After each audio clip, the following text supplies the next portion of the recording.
दोस्तों, एक बार फिर हमारे चैनल में आपका स्वागत है। आज हम दुनिया के सबसे खूबसूरत फूल के बारे में बात करेंगे। इसे पैशन फ्लावर या पैसीफ्लोरा के नाम से जाना जाता है।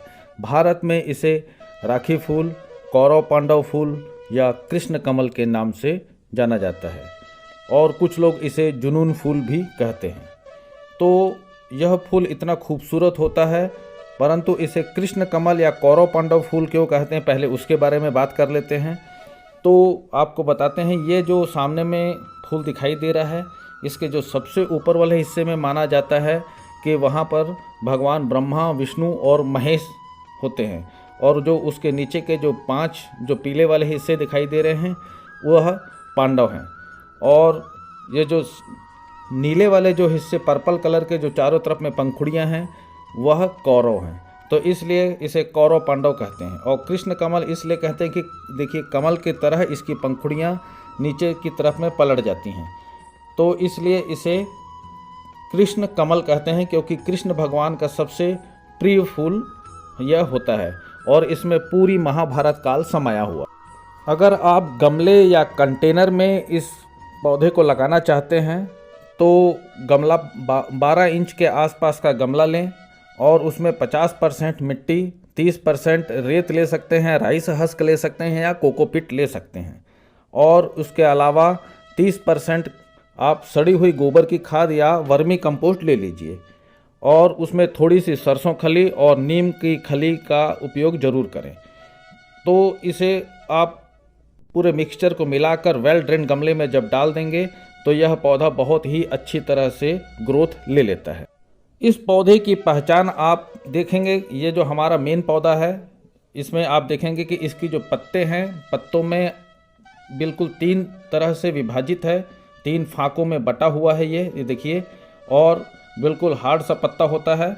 यह इसकी पहचान होती है। इस पौधे को 4 से 5 घंटा कम से कम धूप मिलनी चाहिए, और इस पौधे की जड़ों के पास में नमी रहनी चाहिए। नमी को बहुत पसंद करता है, बिल्कुल मिट्टी को सूखने, बहुत अधिक सूखने नहीं देना है।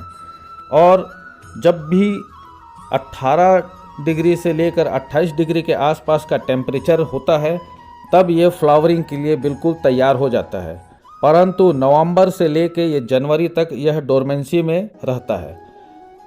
इसका उपयोग आयुर्वेद में भी बहुत अधिक है और होम्योपैथी में भी बहुत अधिक है। इसमें बहुत सारी दवाएं बनती है, तनाव कम करने की दवाएं बनती है, अस्थमा के लिए या हिस्टीरिया के लिए, पेट के समस्याओं के लिए बहुत सारी दवाएं इसकी बनती है। तो इसलिए इसका उपयोग आयुर्वेद और होम्योपैथी में भी बहुत अधिक है। इसकी जो फूल होते हैं, फूलों में बहुत अधिक खुशबू होती है।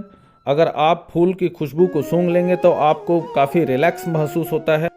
जब भी इसमें फ्लावरिंग होती है तो फ्लावरिंग के समय इसमें आप देखेंगे कि चींटियाँ बहुत अधिक आ जाती हैं, और बाकी इसमें एफिड्स वगैरह कभी कभार हमने देखा है। उसके लिए आप बेकिंग सोडा और सिरका को मिलाकर स्प्रे कर सकते हैं, और नीम के तेल का स्प्रे आप अगर बीच बीच में कर देंगे तो चींटियों से कुछ आपको छुटकारा मिल सकता है।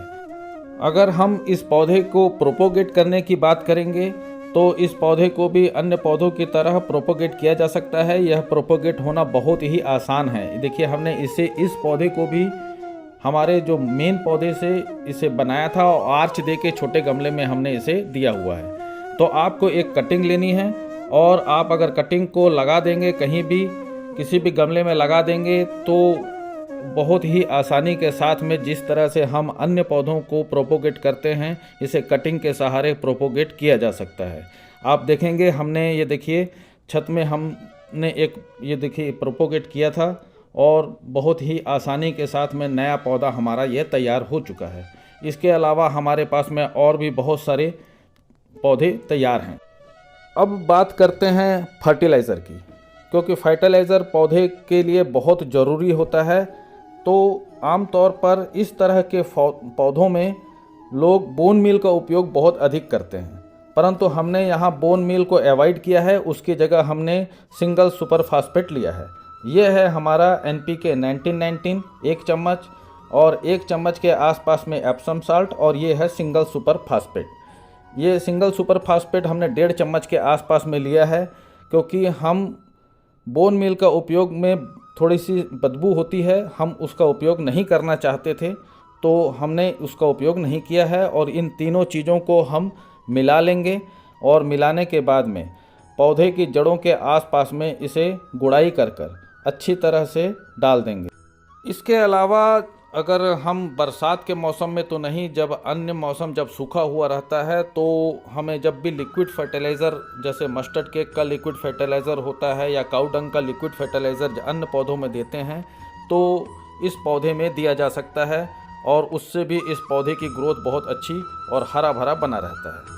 तो आज के लिए बस इतना ही। अगर आपको हमारा ये वीडियो पसंद आया हो तो प्रतिक्रिया ज़रूर दें और अगर सब्सक्राइब नहीं किया है तो सब्सक्राइब करें, लाइक करें। धन्यवाद।